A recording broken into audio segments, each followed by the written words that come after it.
Hey everyone, welcome to the Process Mapping Masterclass. I'm your host, Mehban Farouk. In these webinars, I'll be sharing with you tips and techniques on how to document and implement business processes across your organization. So each class will be divided into three segments of roughly 30 minutes each. I'll cover more details as I go over my slides. So before we get started, just quickly for those of you who don't know me, I started BPS Partners in 2017. Where basically our primary focus is to help our clients streamline and document their business processes and implement business process management across their organization, which really in turn helps them save a lot of time, effort, and money on ERP, business transformation, and other strategic initiatives. In my 15 years at Enrich, and prior to that, Bank of America and PwC, I worked across many ERP and transformation projects, documenting a bunch of business processes ranging from simple to highly complex end-to-end processes, including risk and performance management, at the process level, a lot of which, everything I'll be sharing in these webinars with you as we go along.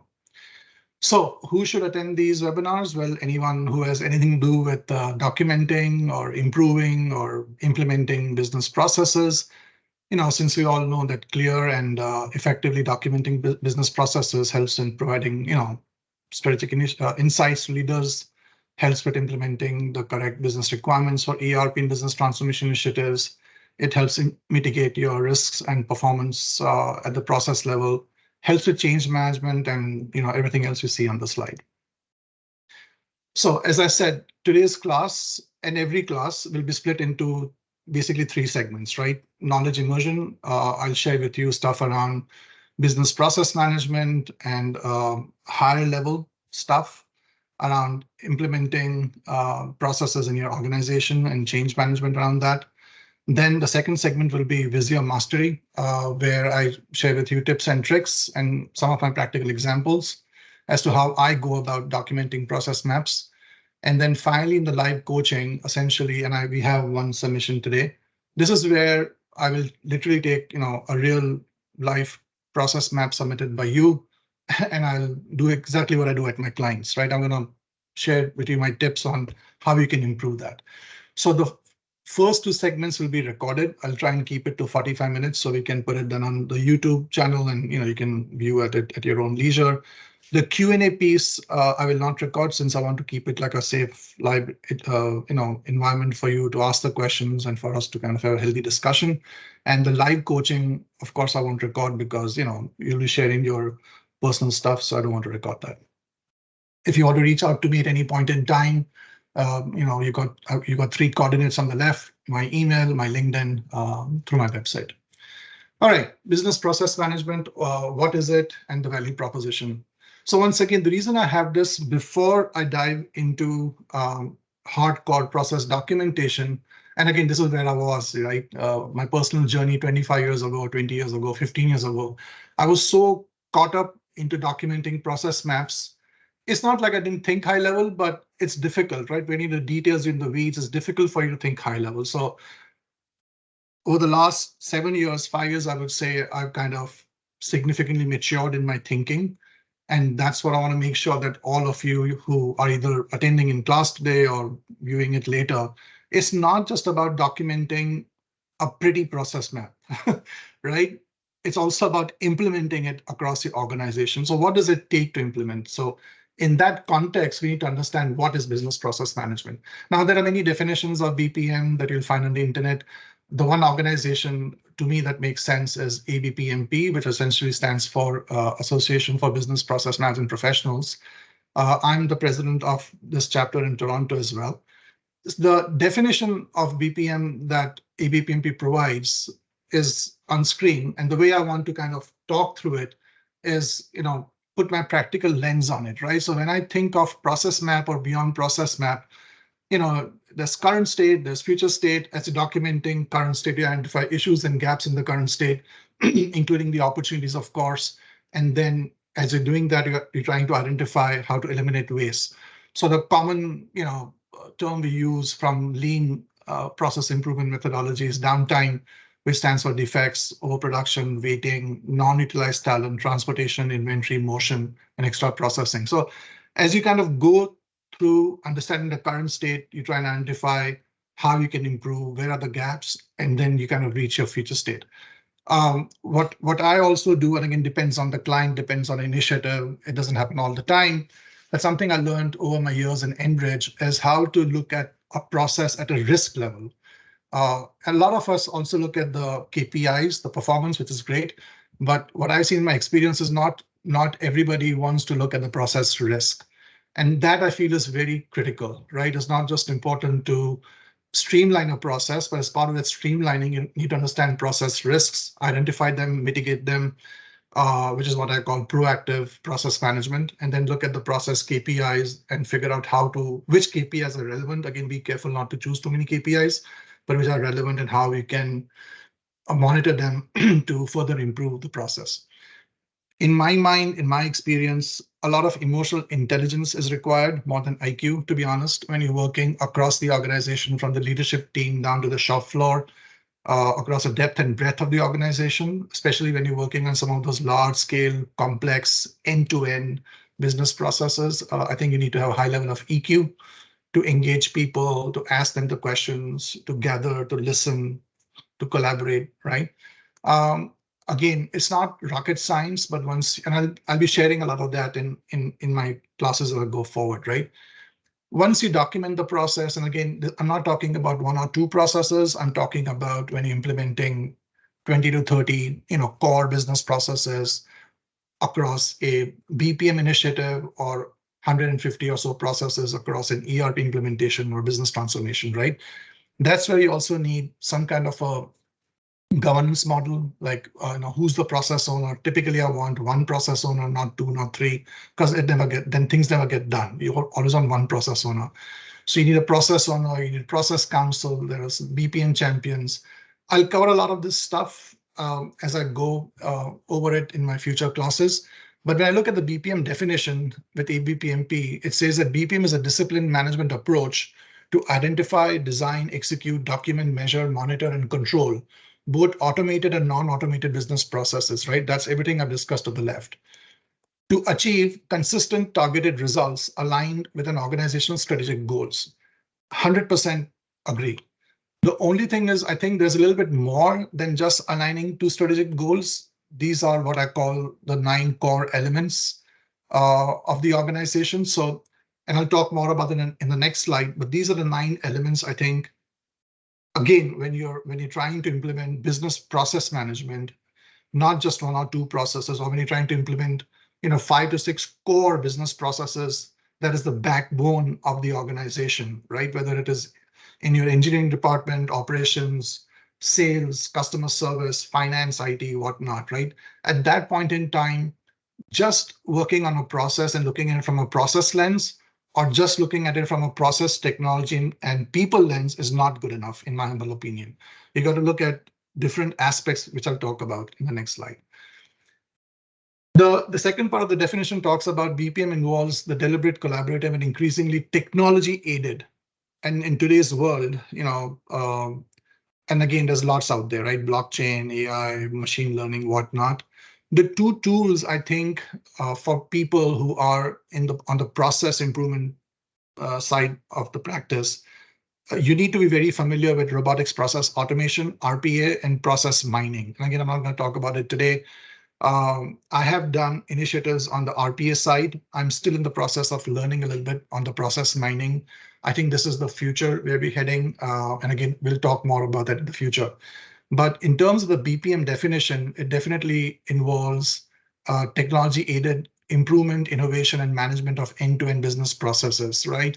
That drive business results, create value for customers, and enable and organization to meet its business objectives aligned with more agility. So back to the point, there's the process, but at a higher level, there's business process management.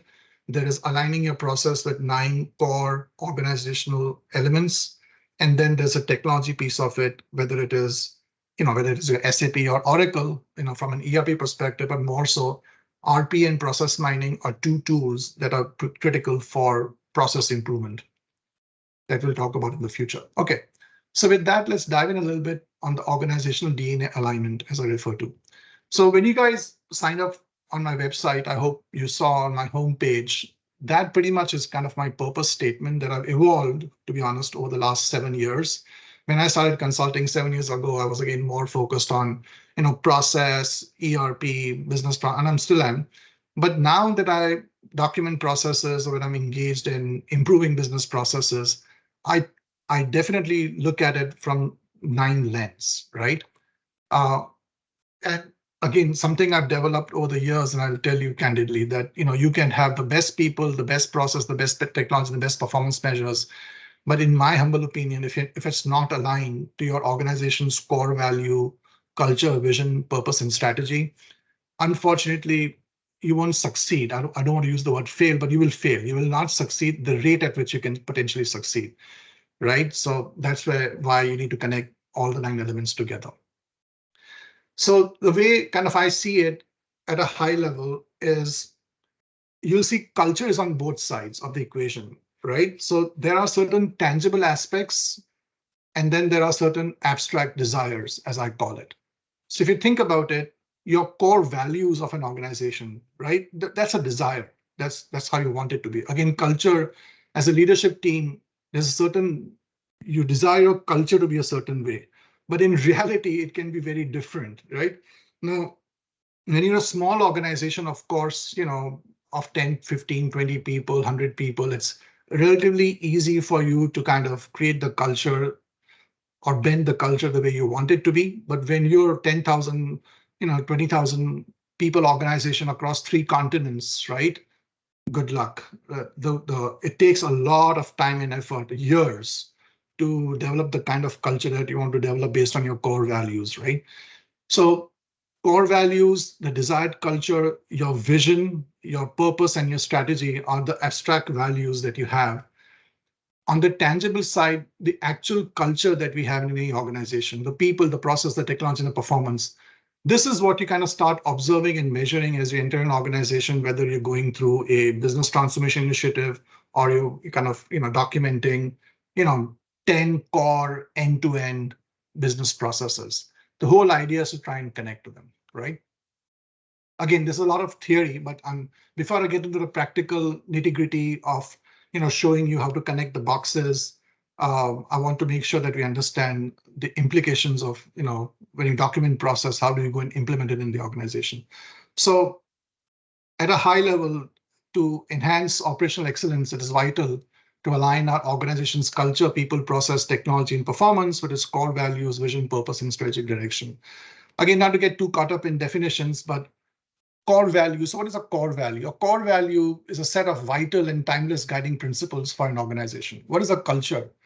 Culture are the shared values of people, right? Behaviors and beliefs that define the way an organization operates. People are individuals, individuals make up that culture. The individuals who make up an organization, each contributing their unique skills, experience, and perspectives. Vision. So vision is very aspirational, as we know, right? It's an aspirational depiction of what an organization desires to achieve or become in the future. And that's why I call it abstract, as you can see now, right? Purpose. Purpose is the fundamental reason why you exist. That's it, right? Beyond profits. So once you got your core values figured out, the kind of culture that you want to build or you desire, you figured out your aspirational vision, right? And you figured out the purpose why you exist. What is the value proposition? What is it? Why do you exist? What is that you're giving to your customer? At that stage, you're able to define your strategy. So strategy is the plan or set of decisions adopted to achieve an organization's long-term goals. Now, once you got that and you understand the people side, now what is process? Process basically is a set of actions or steps taken to achieve a particular end in business operations, right? So whether it's an engineering process, a regulatory process, a finance process, an IT process, it's a bunch of steps, right, that you perform to achieve an end objective. An end objective that is aligned with your core values, with your vision, with your culture, with your purpose, with your strategy. Now think about it. If you can achieve that, that's something amazing, no? Technology are tools and systems, including hardware and software, right? And then finally, performance on your KPIs, your scorecard. But at a high level, as you see, in my mind at least, it all connects. Process connects to everything. Process is not just about connecting people, process, technology, and performance. It's about also looking at the abstract values of an organization and bringing it all together. And in the end, in my mind, it all connects. So at a high level, if you ask me, how do I see it? In my mind, I see a picture like this, right?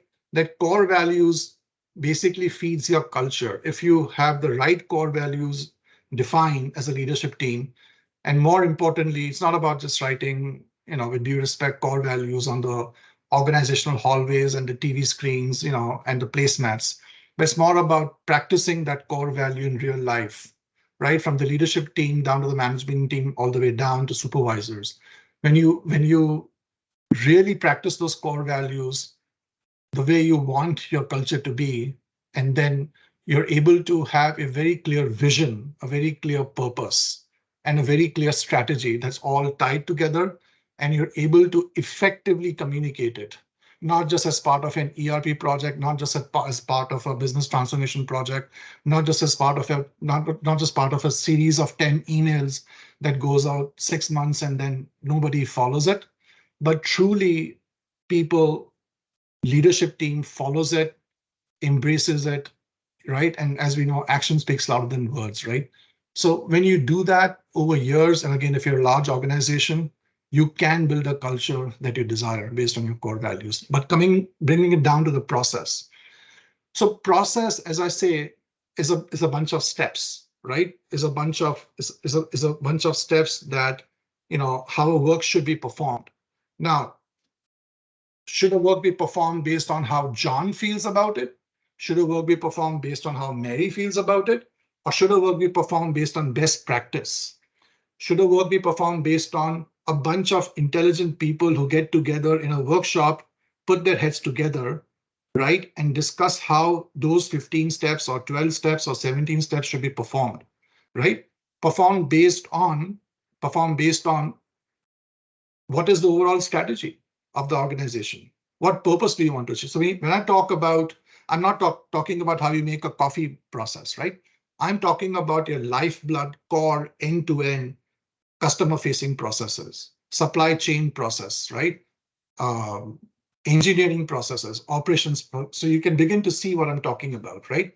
How your purpose, vision, and strategy fits into identifying, or it just provides you guidelines. It provides you the right guidelines when you're looking for that risk, or when you're looking for that KPI, right? When you're looking for that missing step, when you're looking for that missing control, right? So when you keep all these elements of organizational DNA in mind, things start getting aligned, and it starts going the way that you want to run your organization. So again, enough said.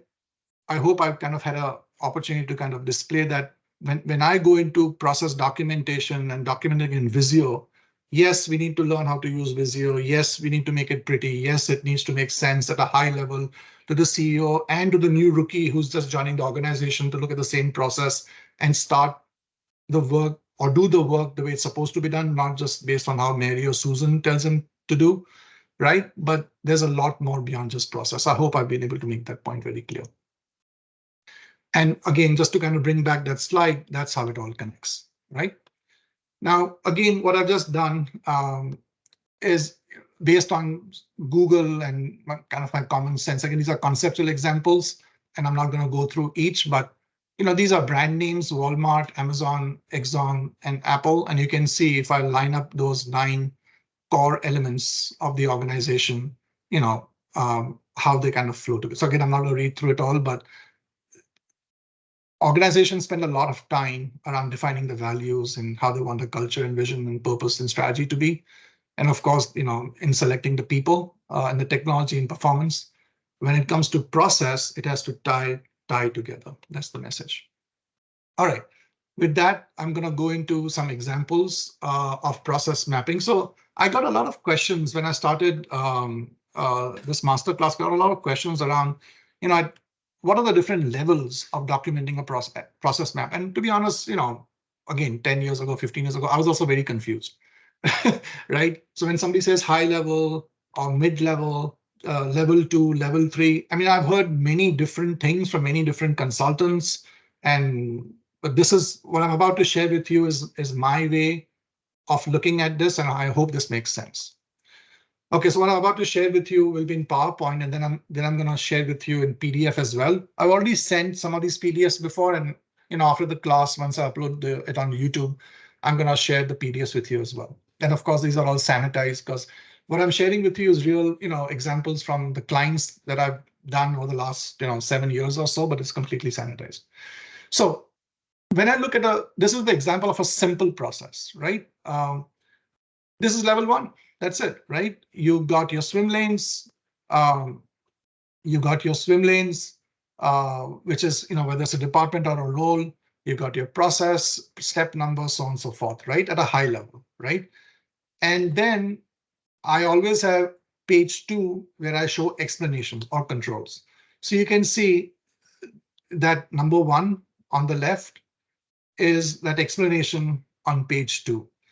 What I typically see when I go at a lot of these clients, especially somebody who's not used Visio too much, doesn't have too much experience on process documentation, they'll try and put everything on the process map. So it's crazy, right? It's difficult to read. There are too many words in the step. When you try and do a slideshow, it doesn't even come on one page. So it's all over the place. And one of the first things I teach them is, first figure out if it's 11 by 17 page or A4 size page. What's the purpose? Who are you presenting? Is it part of the PowerPoint? So stuff like that. And then keep it high level. Process should be high level. Your process documentation, you're not trying to write up an SOP, right? You're not trying to write up a standard operating procedures manual. That's not the intent of process documentation. But at times you'll see some of the explanations that I provide. It's not at the SOP level, but it's enough for you to do the job. It should be. You look at the process and then the explanation should be enough for you to do the job, right? So that's kind of the example at a simple process level. Your level 1 is the process map, right? And your level 2 is the explanation space. Now let's look at a complex process. So a complex process essentially, in my mind, is kind of one of those core end-to-end business process, right? Huge, spanning across different divisions, so on and so forth. So in that case, what I've come up with over the years is I present like this, right? So my first page would be, right, no swim lanes, no horizontal swim lanes. I would have a vertical swim lane where I would say 1.1, whatever process name, 1.2, 1.3. And then I would have what I call them process blocks. I would name those blocks, whatever it is, receive application, punch holes, whatever it is, right? So think of this as separate process. That's your level 1. Level 2 in that case would be, so for instance, if you start, and I'll show you in the PDF once I'm done with this, this is level 2. So whatever I said in that first vertical, horizontal range is on page 2, that 1.1, whatever the process name is, and those process blocks 1, 2, 3, 4, 5, you see right there, 1, 2, 3, 4, 5, those are process blocks. And you can see I'm drawing lines through that as well. And then, of course, I have the swim lanes, the role of the department, but that's level 2. And then level 3, essentially, the third page is that explanations page where, an explanation number 2, for instance, or explanation number 3 has details. Now, details can be, like a paragraph, it can be bullet points, it can be Excel grids, stuff, pictures. I put SAP screenshots, so whatever you want, right? Just be mindful, don't make it into a 50 or 60-page document, right? So that's and for a complex process, in my mind, there are 3 levels: level 1, 2, and 3. All right. Now, when it comes to an ERP project, so when an ERP project, business transformation project, an M&A project, right, where you've got 30, 40, 50, 150 SOX processes, where you want to show everything on one page, right? So in that case, I mean, you can do it on Excel, right? You can do it. I've done it on Excel. I've done it on Visio. I've done it both. And again, it's just a sample, right? So if you're doing it, you want to be mindful to kind of define what is a core process, what is a supporting process. And in my other sessions, I'll explain more details, the difference between the two, but you get the idea, right? So whether it's operations or engineering or customer service, so on and so forth, if you choose, nice, subtle, light colors, you can distinguish between core versus supporting. But the whole idea is level 1 in this case is just the name of the process. That's it. That's what level 1 is. It's showing you at a glance. I'm looking at these 75 business processes in my organization, whether for ERP, business transformation, M&A, SOX, whatever, right? So of course, level 2, and again, remember, these are simple processes I'm talking about. So level 2 will become, you pick one of those process names in operations, I don't know, drilling a hole in the ground, whatever, right? Or in finance, accounts payable process. And that becomes your, that first page becomes a level 2, right? And that's the same principle, then swim lanes, so on and so forth. And then the third level in that case, becomes the explanation page. I hope this is making sense. Again, don't get too caught up in level 1, 2, and 3. All I'm trying to show you is, a lot of people get confused. I was confused myself 10 years ago. It's pretty straightforward, and it'll make more sense when I go over in PDF. If you're looking at a complex process, and the title should say complex here, that's a typo. Yeah, so in that case, essentially, it's the same principle. You've got your first level 1 process, and then if it's an end-to-end core process, that first sheet that I showed you before becomes a level 2. And then, that 1.1 sub-process becomes a level 3. And then, level 4 becomes the explanation. OK. Before I go and show you the process maps, what I want to show you is, again, there's the typical where I spend 90% of, not 90, I would say 80% of my time is simple swim lane processes, right? But then there are times, of course, the client wants a variety. So in this case, this is an IT demand management process. It's fairly complex, but I was able to put it on one page. This is an example of current state versus future state. Again, I'll share with you when I go into PDF. And this is an example of RPM. So with that, let me share my screen. And Bilal, if you can just give me a quick yes that you can see my PDFs, I'll be very appreciative. So I know I'm not just talking to myself. You may be on mute, Bilal. Can you guys hear me still?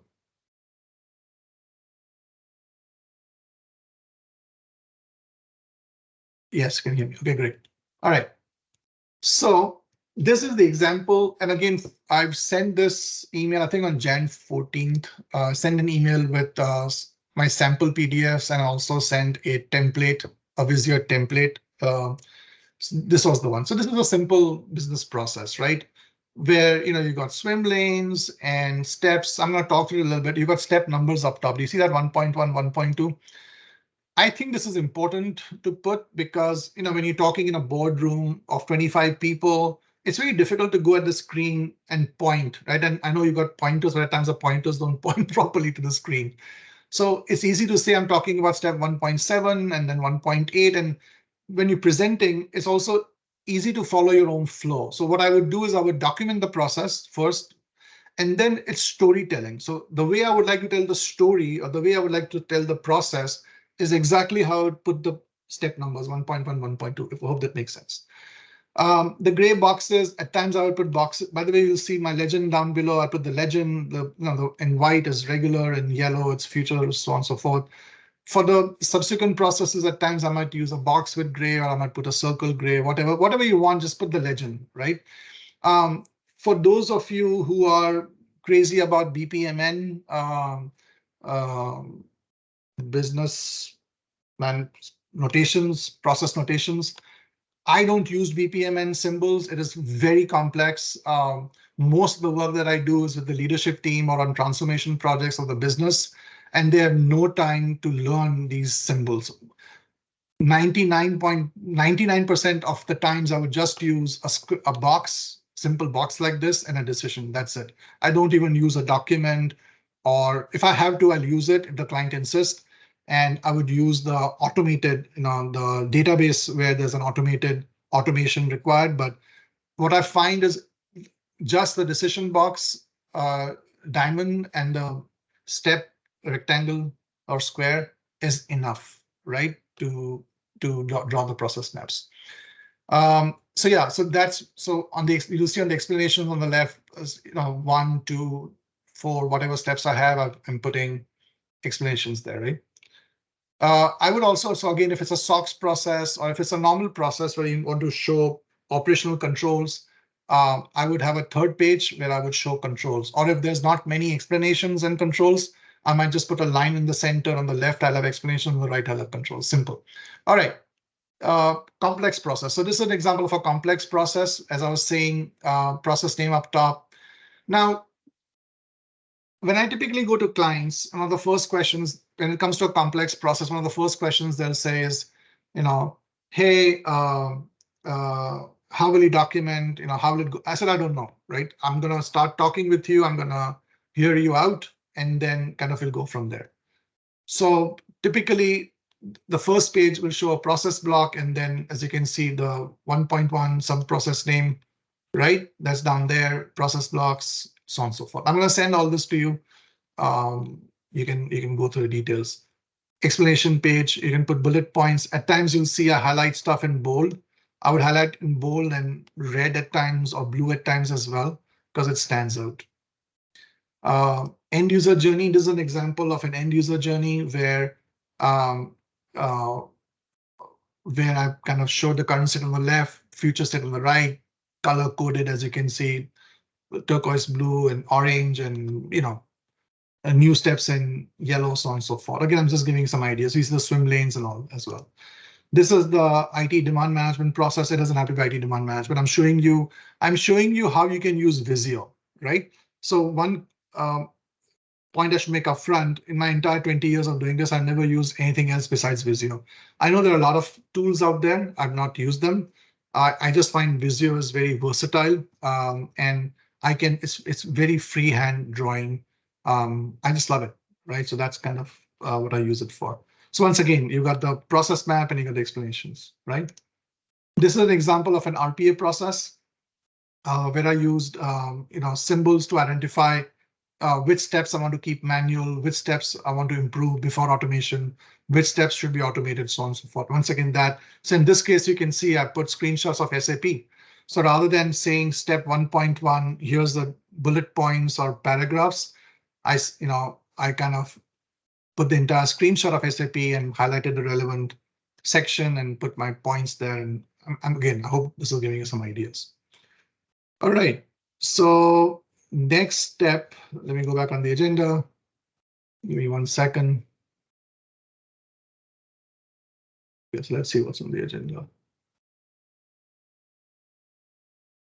So this is again, you'll have the deck with you. I'm not going to read through all of this, but just like when you do initiatives in IT or business, there are small, simple initiatives, and then there are big, large-scale, $100 million plus initiatives, right? So when I talk about process documentation, of course, there are those one-offs where you're documenting an accounts payable process or a process in engineering or a process in customer service. And when you're doing this one-off documentation, do you really go through and think through your core values and culture and strategy and vision and purpose? If you can, kudos to you, but typically it's very difficult. When I talk about aligning your organizational DNA, thinking through abstract desires that you want, I'm talking about larger scale implementations. I'm talking about ERPs or business transformations or M&As, right? And this gives you kind of an idea what I'm talking about. Again, this is a rough estimate. You don't have to get caught up between how many process maps, but typically on ERP type projects, I've seen 150 processes to 250 plus documented. One guidance I'll give you before you start any ERP initiative or any major project, please take the time to step back. This typically takes 2 to 3 weeks to step back, talk to all the stakeholders in the business, and list your processes, right? You don't want process A being done by Susie and the same process with a different name being done by Bob, and that happens all the time. A lot of time, a lot of money, a lot of is wasted, a lot of confusion happens. I've seen projects die because of missing out that one step, among other things. All right. Next, so that was the initial piece. What I want to do now is I want to open up Visio and share with you some quick tips and tricks on how I go about. And again, we'll be doing a lot of this in these classes. So this is typically how I start, right? Open up Visio, I go on Metrics. Now, I'm going to go through this a little bit fast because I'm recording this, so you can always go back and check. So when the page opens up, one of the first things I do is I go in design, I go in landscape. I normally prefer size 11 by 17. In most cases, that's what I select. It's a large scale paper. You see that's fit to size down there. That's a great feature to have. Again, you can do slideshows here just to show you, right? Okay, so one of the first things I do as I get started is I create a background page. So why do a background page? The reason you do a background page is because when you have multiple sheets like this, right? You don't have to keep retyping. See that process name, process owner, all this, right? The lines, the logo created by whatever, and the lines, the border, the legend, the metadata, right? So that you can create in the background page once and for all. You can have multiple background pages, by the way. You can have one background page with a blue color and the background with an orange color. And when you choose the foreground page, you can choose the relevant background page accordingly. So what I'm going to do quickly is I'm going to show you how to create the background page. So I would just right click. I would say insert, right? And you see it says foreground, just click on background. So you're creating a background page. This is a background page. I would go into home. I would go and select my lines. This one up here, line. And once again, I know I might be going through this a little bit fast, but it'll start making. I zoom in a lot. When I'm zooming in, I'm pressing Control and the roller on my mouse. Again, I'm going through finer tips. I know this might be a bit boring for some of you, but for those of you who are desperately wanting to learn process mapping, I'm hoping this will make a lot of sense, right? So you can zoom as much as you want, right? A lot. You can zoom from here as well, of course, right? But I prefer Control and my roller. So again, I'll paste to fit. I'll quickly draw the other lines right there. And there's a magnetic feature in here, just sticks. It's pretty straightforward, right? And now I've got the borders. So as I'm doing that, I'm showing you the page. Look, this page still hasn't picked up the background, so it's still empty, right? So now the next thing I'll do is I'll create a rectangle from here, right? I'll draw a rectangle like that. I'll typically put that in black or a different color. The font, I'll select like a large font, like a 18 or something. I'll say process name here, like that, right? Now, I can move this box by hand and it'll stick nicely.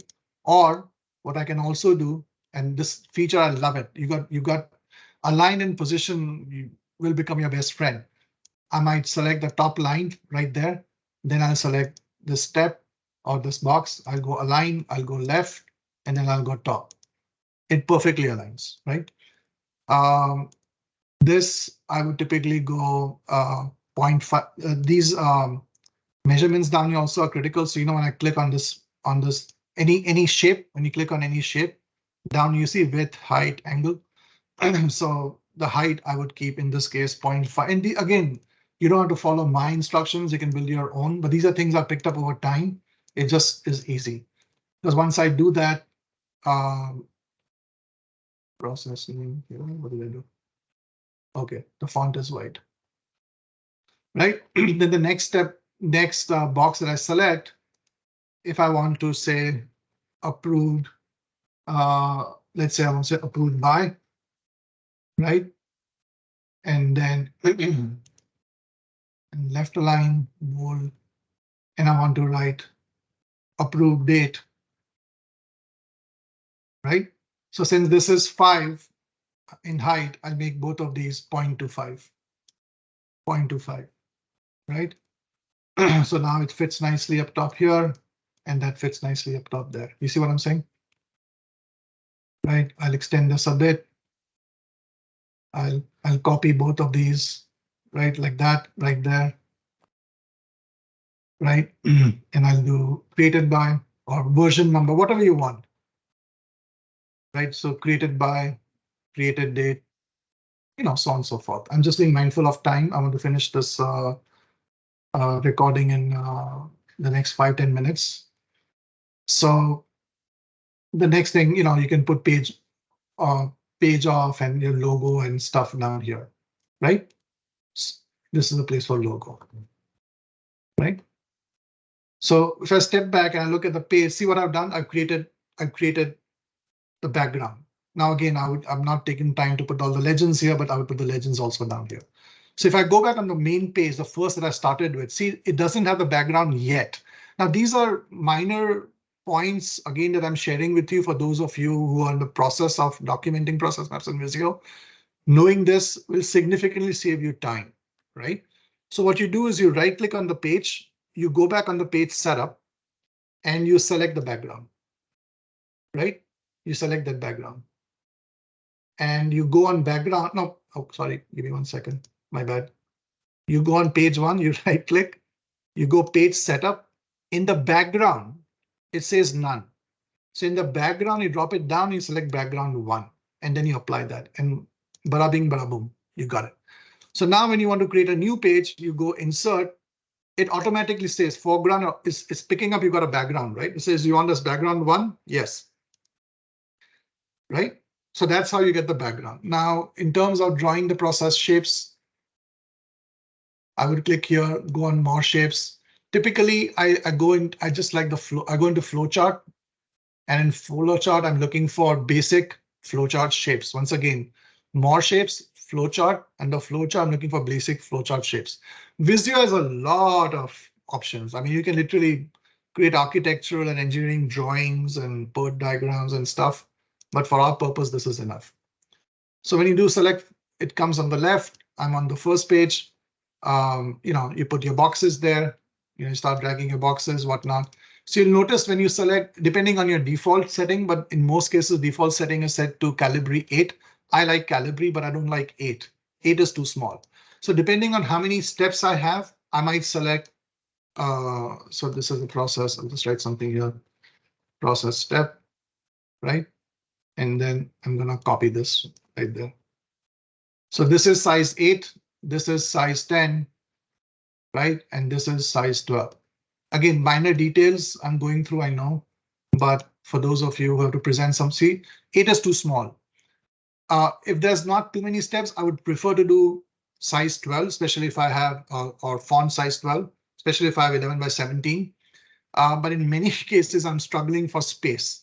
So 10 is the middle ground and 10 is good enough, especially if it's on the screen or if it's in PowerPoint.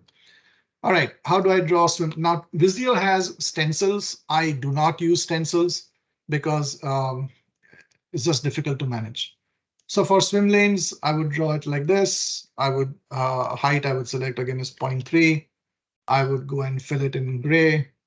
I would put it in bold. 12 is good enough, or I would do even 14. And I would say roll. Oops. Now, the other thing in Visio, remember, if you selected an object and you haven't gone back and done pointer tool, it can be very frustrating because I just start writing. See, it's still drawing stuff. And this is some that frustrates a lot of people. It's still drawing because it's selected on that feature. So you've got to go back and select pointer tool, and that's when you can start writing. And of course, you can select it all and just delete in one shot. So you can say role name, whatever it is, right? Then I would just copy it a couple of times. Whoops, don't do that. So I'm copying by control and just dragging the mouse. You can do that, or you can do control C and V, or you can just select it and do control D. I mean, these are options. I would select it all and I would just flip it like this. Again, over time, you get used to it and it's pretty fast. I just start lining it up like that, right? Like that. I'm not going to go for perfection because it's going to take too much time.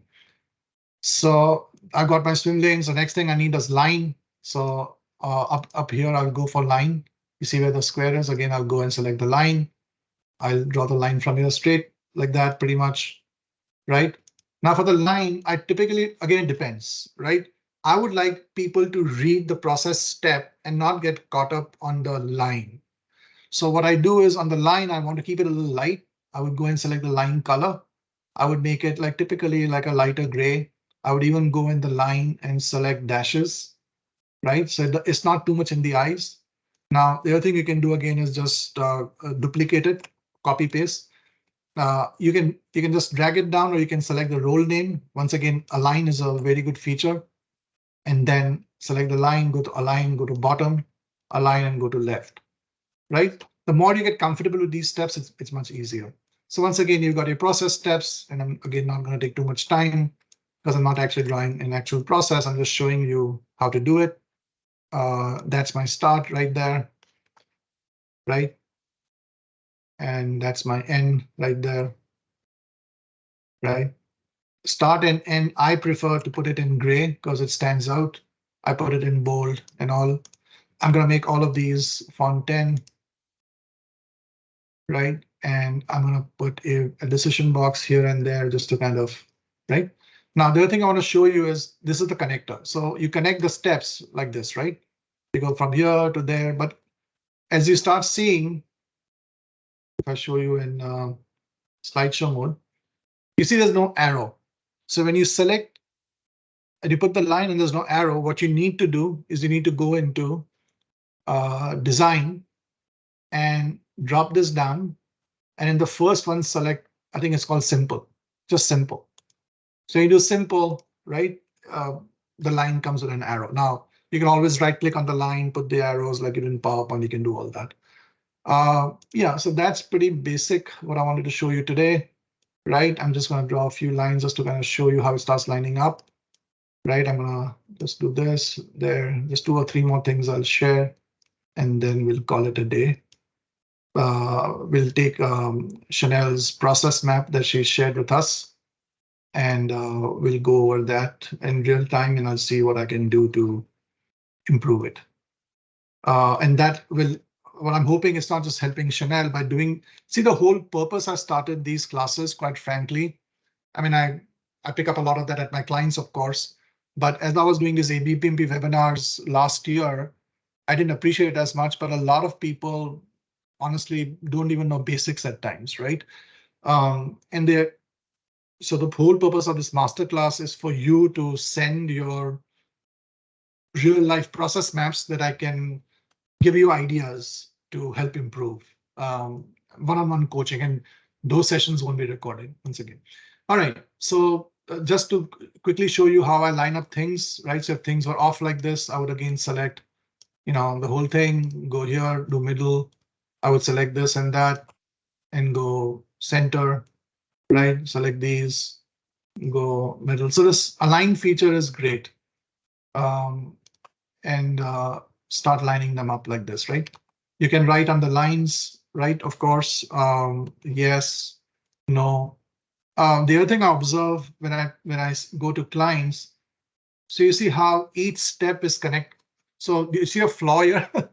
A flaw here right now is this process step is not, it's hanging loose. And this is what I find at times. Each step should be connected to each other. There should be a start and an end, or a preceding and a subsequent, process. And on the diagram, it should be connected. You can't have a loose step, because to me, that means where's it going, right? So right there is a flaw. And those are kind of things that I pick up. So whether it's going here or there, whatever. There are certain times also where you can add a connect, and this is the only last thing I'll share with you before I move on. So let's say there is a step that's coming from here as an example, just to make my point. So you see in both cases, it's going into this process step, and I'll just call it A, right? It's going into this step A, right? It would be nice if there were, now you can of course move it around and you can do it this way so it's clear. But let's say this was a very complex process and there was no other space and this was the only spot it could go. So in that case, you can add a connector, and I'm expanding it just to show. So this is the connector. You can add another connector on the step. And this, when I figured this out a few years ago, it was a huge change for a Visio nerd like me. So you select this connector, you select the box first. You see how it changed the shape color. Then you hit control. You hit control.